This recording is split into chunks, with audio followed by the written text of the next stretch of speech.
Hello again, record collectors.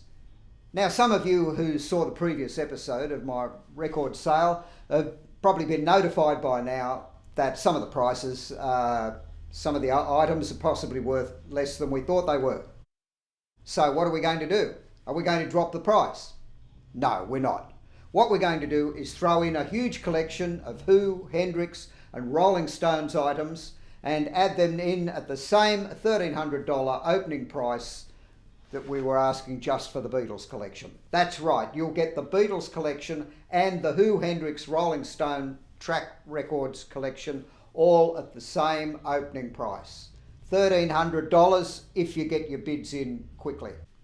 Let's have a look at what we've got. Now we're going to have to be pretty quick with this because we've got a lot of records to get through. The first one is a quick one, re-released by Track Records as a double with the Who Sellout. Second record we've got Quadrophenia. This is an original copy. It was the first double album that ever went straight in at the top of the charts in England. Here's the Who, live at Leeds. This is an Australian copy on the Polydor label. Now, I'm not quite sure what you were meant to get with the Polydor Australian reissue, the Australian issue.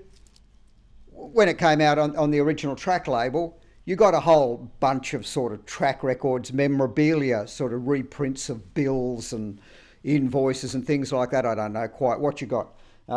If you're meant to get that with the Australian version, it's not here, but don't worry about that. You get a genuine pile of track paperwork. You get a track Christmas card.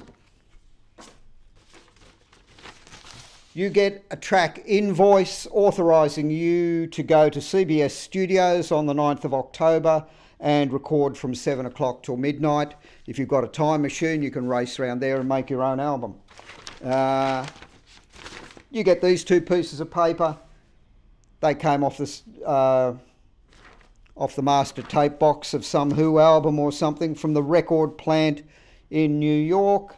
They were going to put out an album. I don't know if they ever really did. It says artist The Who, producer Kit Lambert. It was going to consist, or side one was going to consist of Bargain, Too Much, Don't Know Myself, Time Is Passing and Song Over There. Was that album ever actually released? Perhaps some Who fans will know about that. And there's a list requesting acetates. I think that makes up for not getting the reproduced track office work. And here's another one, The Who, Magic Bus and My Generation. That's not the songs, that's the albums. Magic Bus and My Generation released as a double on the American style track label. Here's an album, Odds and Sods. Who fans will know this one well.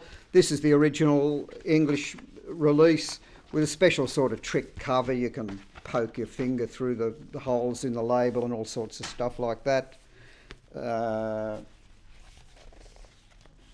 Meaty Beaty, Big and Bouncy with its gatefold sleeve.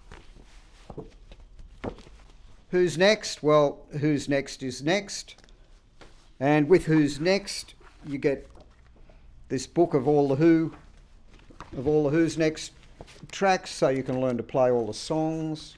We'll throw in this tired old copy of the Who songbook and the Who by numbers. These are numbered copies, and this one is number 97,803. 97803, the Who by numbers. Okay, now we've got a Tommy collection here. We've got the original Who album of Tommy. Good place to start, I suppose, especially when we've got the quick one there as well. Then there's a box set of the Lou Reisner version, the orchestral version of Tommy, and the movie version from the movie starring Anne Margaret, Jack Nicholson, Eric Clapton, all of that. With the movie version of Tommy, you get a genuine ticket to the premiere. If you've got that time machine, you can just jump in there and you've got a ticket there to sit at seat 19, row X, walk the red carpet, all of that at the movie premiere. There you go. It's a pretty ordinary looking K-Tel release with a lot of Track Records artists. The Who, of course, Crazy World by Arthur Brown, Procol Harum. Not many people realise there's a track connection with Procol Harum, but when Whiter Shade of Pale was made, actually their record company was being administered by Track, so that's why it goes with a lot of the Track stuff. Ashton Gardner Dyke's on there too. That's not a Track one, but it's a good one. On the subject of compilation albums, here's 4 albums called All Sorts. And there was a Licorice All Sorts and a Vanilla All Sorts or something like that. The idea was that if one of the volumes didn't sell too good, we could take it out of the collection, because there wouldn't be like volume 1, 2 and 3. There'd be like volume Liquid, Aniseed and who knows what. And these, along with the Speedy Keen album, which I'll show you in a minute, were among the first records that ever came out with Braille on the cover so that blind people could read them. Okay. Jimi Hendrix. Jimi Hendrix 64. This is probably a pretty common sort of thing in the $2 shops and that. You know, it's recorded before he was a big name, when he's just fiddling with someone's tape recorder. And with that, we'll throw in some sheet music. The music of the Are You Experienced album, Best of Jimi Hendrix, and this one here, Jimi Hendrix Note for Note. You can learn to play his songs note for note. Now, here's possibly the jewel in the collection. Here is a test pressing of the Jimi Hendrix album, White Lightning. So that's the first copy that came off the machine when they made it, or it's one of the first half dozen that comes off the machine. It's sent to the record company. Someone has to sign for it before they press up the next million of them. There it is, Jimi Hendrix test pressing for White Lightning. And while we're on the subject of test pressings, I'll throw in one more. This is a test pressing of the Trinidad Steel Band. It doesn't have much connection with Track. They just put out an album in Trinidad or somewhere, and they came into Track looking for a release, and the only copy they had to give us was the test pressing, so there's another test pressing there. Okay, now here's something else that's a little bit exclusive. You get 2 cassettes of Jimi Hendrix. The story with these is that Jimmy left a lot of jam sessions with people like John McLaughlin and Larry Young on his 8 tracks at Electric Ladyland, and after he died, someone copied them and brought them over to Track Records with a few little interruptions, which I think you could fix with a computer, with an idea of putting them out. The next thing that happened, Danny Secunda arrives at Track Records and he says, I've quit my job at Electric Ladyland in disgust. They've taken half the tracks off the multi-track of these Jimi Hendrix tapes. They've ruined them. No one will ever hear them as they originally came out. Some of the Larry Young stuff's been edited and put out on an album called 9 to the Universe, but there's a lot more of it here. And I don't think any of the rest of this is on that album, or certainly not in the form that it's on here. You get the original cassettes that were run off that tape that was bought before the tracks were taken off the multi-track. You also get a better explanation than I'm giving you now. And I've burnt it onto 2 CDs for you to have a listen if you haven't got a cassette player. If you're a bootlegger, you might be able to put these out. You could probably, with today's computer technology, join up the little gaps that have been purposely put in there, and you could possibly put it out. I'm not a bootlegger, I'm just selling you my own personal copy. One more Hendrix record. This is half of the Woodstock album. You can probably buy it in any second-hand shop. It's the Jimi Hendrix half and the Mountain, Leslie West and Mountain side. And along with that, we've got a Leslie West and Mountain poster, which also advertises a gig with Jimmy McCulloch. And Jimmy McCulloch was with Thunderclap Newman at one of the Track acts. Poster's pretty wrecked, I guess. It's been hanging up on the wall of various dens of iniquity, but it's a nice little souvenir to have. Joe Cocker, I Can Stand a Little Rain. Joe's another one of the artists who people often don't realise the Track connection. Again, when his first records came out on the Fly label, the label was being administered by Track for a couple of years, and that's why Track has all his master tapes and things like that. There's another 18, the classic collection, 18 Joe Cocker hits. Now, who backed Joe Cocker? Well, we all know that, surely. The wonderful Grease Band. There's their album, their first album. There's their second album, Amazing Grease. Now, they were a two lead guitar sort of band with Neil Hubbard and Henry Mcculloch on guitars. There's Henry McCulloch's solo album. It's called Mind Your Own Business. And with that, you get a terrific little inner sleeve that shows all these wonderful musicians. And I do mean wonderful. Whatever happened to the Grease Band? I hear you ask. Well, they combined with another band called a rival, more of a vocal group. They combined with them and formed a band called Kokomo. Perhaps they never got into the top 10, but they are on all the records that are in the top 10 of that period, I can assure you of that. And if you were in London in the 70s and you were in the music business and you went out for a night out, that was the band you went to see. There's their second album, Kokomo, Rise and Shine. Here's a wonderful singer from that era associated with all the Grease Band guys, Carol Grimes. There's her first album, Without a Cover. There's her second album, and that features a lot of the crash hot Nashville players of the time too, like Mac Gaden. Golden Earring. Golden Earring were a Dutch group. They were a huge hit on the continent. They were millionaires, and they were still totally unknown in England.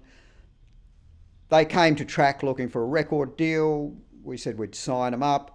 They wanted us to put out their next record, which is on this album's called Moontan, and it had a track on it called Radar Love. We said, oh, look, that's a bit too soon. We're not ready to put that out yet. We'll put out your next single. Well, they kept umming and ahhing and talked us into putting Radar Love out. And of course, it was a big hit. It was their biggest hit ever. And it's a good thing we listened to them. Maybe a lot of record companies don't listen to their artists, but Track nearly always did. Here's Speedy Keen. Speedy Keen was a songwriter and lead singer in the group Thunderclap Newman. He wrote Something in the Air and he sang lead on it. Here's his own album. Again, it's one of the very first albums, I can't remember quite which one was first, to have the braille on the back of it. Now, don't forget to also have a look at the Beatles package on video, because you get all of that with all this Who Hendrix stuff. And if you want to contact me, there's the address at the bottom of the screen. Right, now let's have a look at a couple of singles. Here's the Thunderclap Newman single. This one's Wild in the Country. No, we're not doing Elvis, we're doing Thunderclap Newman. It's Wild Country and Hollywood. Also on the Track label, Valentines. Here's a photo of one of the Valentines singing in the Track studio with Speedy's poster up in the background. And this is produced by Speedy for the group Valentine. Here's three singles. The Who, 515. Golden Earring, Radar Love. Patti LaBelle doing Miss Otis Regrets. I could tell you some stories about that, but I'm not going to. You'll have to ring me up after you buy the record if you want to hear those sort of stories. And the High Shots, which I'll tell you about in a minute. These are on a silver label. The label's kind of moulded in the plastic and spray painted over. I always thought they looked fantastic, but the directors of Track thought, they're cheap, horrible things. We can't sell them to the public. They're just for the radio stations. So they're probably not that easy to get hold of, these silver label ones. Yes, and it includes the High Shots. Now, that was a real teeny bopper sort of record. We thought, look, we'll make a lot of money out of this, but the critics will really pan us. Well, as it turned out, the critics loved it. It didn't sell anything at all. Roger Daltrey doing I'm Free, slightly unusually on the A&M label because it's from the Lou Reisner version of Tommy. Another Roger Daltrey single on a Polydor label from the movie, Tommy. Another Polydor one here, You Better You Bet by The Who. Now look at this. You would say that's not the usual Track Records label, and you're right. It's not the usual Track Records. That's why it's not the usual Track Records label. Some American company, I think, or a country and western company. No, it's from Alberta, Canada. They've started up a record company. They've thought, what's a good name? Oh, Track. No one's ever used that. So they call themselves Track Records, and there's one of their records. They should have known there was a label called Track Records, because Track Records was the first English independent label to have their own label in America. And slightly different looking label, but there's the American style Track label. That's Keith Moon doing the Beach Boys song, Don't Worry Baby. I see a lot on the record, in the record collector magazines and that, about albums and singles with the word Porky or Pecco or something like that scratched in around the end spiral. That stands for Porky. George Peckham, he's a record cutter, and he was the first to sign his own name on them. He was, the greatest of all the vinyl cutters in those days, and he had his own mastering room eventually, called the Master Room. There's 2 acetates of songwriter demos from the Master Room.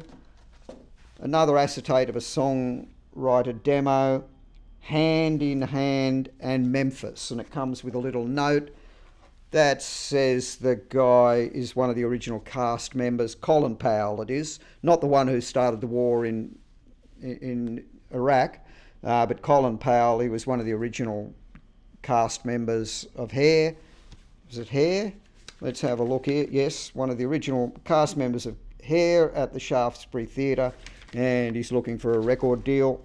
You could sign him up, I guess, if he's still available. Another acetate, this is a songwriter demo from Alan Keen Music, whoever they are. A division of Marquee, so they must be from the famous Marquee Club. A song called In the Morning I Must Leave You. The Who on the track label doing The Seeker. Is this an acetate of Marsha Hunt. Marsha Hunt had a couple of track records out. She was also a novelist, and she was the original brown sugar that the Rolling Stones sang about. There she is. Keep the customer satisfied. No comment. Now, I spoke about test pressings before. Here's one I want to testify from a group called the Parliaments. They're also known as Funkadelic or P-Funk or some joint names like that. There it is. I want to testify by the Parliaments. The original test pressing, that's the first one that came off the machine. Well, one of the first half dozen anyway. Before they put a proper label on them. They send those to the record company and someone has to sign in blood, because if they press up 1 million of them and they're no good, someone's in trouble. And here's another test pressing. I've got no idea what it is. There's a little note. It's probably something quite early in the track days by the look of the note. Test pressing as requested. Mate, I don't know. No one signed on it, that's for sure.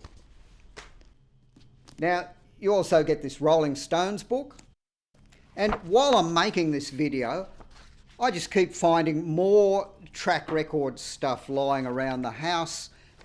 So if you buy the package, you'll probably get a fair bit of extras, especially if I've got your address. When I find any more of this sort of stuff, I'll send it to you. You'll also get a DVD of this video and the video about the Beatles records. That'll provide a bit of provenance. If you want to on-sell it, you'll be able to tell people where it came from. And I'm throwing in this this extremely valuable copy of my own CD, Psychedelic Guitars, which has a couple of Hendrix tracks on it, including, what's that one? Third Stone from the Sun. 2 more albums, Bad Company. The connection there is that Track Records brought them over to England for their first gig. It was a big open air show featuring The Who at Charlton Oval. It was a bit of a nail biter. It rained one day and sun came out the next, and then it rained the next day for a week before it. But on the actual day, the sun shone, and it turned out to be the biggest ever one-day event in England. 100,000 people came to see Bad Company and The Who and a few other artists. Leonard Skynyrd. A lot of people don't realise there's a Leonard Skynyrd connection with Track Records. We actually managed them in England, brought them over from America when they were unknowns, sent them out on tour with Golden Earring all around England. They were the support band for Golden Earring, and by the end of the tour they were big enough to fill venues in London on their own. So Leonard Skynyrd, what a great band they were. Now here's a really interesting book that we're throwing in with this collection. This is the Billboard 1974 Directory of Recording Studios. Suppose you're a musician or you're a record producer. You put a record on, Jimi Hendrix or something, you think, oh, I wonder how they got that sound. Well, if you've got this book, you can look up the recording studio and you can see what they've got and what they used. You could look up New York. Oh, yes, it was recorded at Electric Ladyland. Well, they've got 5 EMT stereo plates, 1 mono plate, an Eventide phaser, Pultex, whatever. It might be a country and western record you're looking up. You could look up in here. Oh yes, Nashville, RCA. The phone number, area code 615. That's where the famous band got their name, of course. Yes, there's the RCA Nashville, area code 615 244 9880. They've got Pultex, they've got Ampexes or something. You might want to copy an English record. You look up Abbey Road. Yes, 3 Abbey Road. The studio manager's W. Cook, and it tells you in here what gear they've got, and that'll possibly help you to imitate those sounds. Things get used as bookmarks. Here's a piece of paper that's fallen out of it. List of sound equipment from sale. List of sound equipment for sale by Roger Daltrey. There you go. What does he want to sell? Maybe you can buy some of this, although he's probably sold it already. He's a pretty good salesman. But it's a real interesting book for you to read. Here's a poster in shocking condition. It's a Jimi Hendrix poster. There's 3 of them. They're not bad if you string them together one above the other. They look like a strip of film, and it's a poster you couldn't buy. They were just sent out to record shops. But they are very wrecked. They're covered in blue tack and everything like that, but you're welcome to them. Now, the Rolling Stones. We've got 2 Rolling Stones posters. This one from the 1973 tour. What's the connection between the Rolling Stones and Track Records, you ask? Well, 2 of the directors, Bill Kirbishley and Pete Rudge, managed The Who, and they also managed the Rolling Stones. So a lot of Track Records business got done through the Stones office, and a lot of Stones business got done through the Track office. Another poster, I've got here a pamphlet that was sent to me from a memorabilia company saying this poster's worth about $2,500. And that was quite a few years ago. This is the Rolling Stones Cardiff Castle poster. It was made for a gig that the Stones were going to do at Cardiff Castle, but the gig didn't happen, and so the posters are quite a rarity. We're throwing that in with this huge collection. There's the Mountain poster. Track International, in association with Phil Davies and Tony Smith, presents Mountain, and the Jimi Mcculloch band. Jimi Mcculloch was the lead guitarist in Thunderclap Newman, and he's no relation of Henry Mcculloch, but they were both in Wings, which is quite a coincidence, isn't it? All right, perhaps we should finish off with 3 solo albums from Who members. John Entwistle's Rigor Mortis Sets In. There it is, featuring the coffin on the front, which I think he donated that to the Speakeasy, and it sat out in the lobby of the Speakeasy for quite a while. Roger Daltrey's first album, all songs written by Leo Sayer. And we're giving a book away with that. You can learn to play all those songs. And finally, Both Sides of the Moon. This is the Keith Moon album. It has a special cover cut out. You can take the album out and you can turn it round the other way and you get to see both sides of the moon. What else could you want?